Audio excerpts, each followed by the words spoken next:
Hello મિત્રો, જય સોમનાથ। તો કેમ છો તમે બધા? આપણે રક્ષાબંધનમાં આવી ગયા હતા મામાજીના ઘરે શાળાને રાખડી બાંધવા, અને અહીંયા રાખ્યો હતો રાત્રે ભજીયાનો પ્રોગ્રામ, અને તે પણ એક બે વેરાયટી નહીં પણ 5 થી 6 વેરાયટી। તો ચાલો તમને પણ બતાવો તે 5 થી 6 વેરાયટી। અત્યારે મેથીની ભાજી વીણવાનું, વેજીટેબલમાં કોબી, ગાજર, ધાણા, કેપ્સિકમ, ટમેટાનું કટિંગ થાય છે।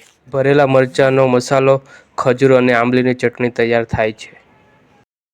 અત્યારે મરચાંમાં મસાલો ભરવાનું કામ ચાલુ છે। અત્યારે ભરેલા મરચાં બની રહ્યા છે। આ મેથીના ભજીયા બની રહ્યા છે। અત્યારે મસાલા છાશ તૈયાર થઈ રહી છે। કેળાના ભજીયા માટે કેળાનું કટિંગ થઈ રહ્યું છે। આ આપણા વેજીટેબલ ભજીયા બની રહ્યા છે। તમે જોઈ શકો છો બધા પ્રકારના ભજીયા થઈ ગયા છે। ચાલો તમે પણ ખાવા। આપણી યુટ્યુબ ચેનલને સબસ્ક્રાઈબર કરવાનું ભૂલતા નહીં। તો મળીએ એક નવા મિની બ્લોગ સાથે, ત્યાં સુધી બધાને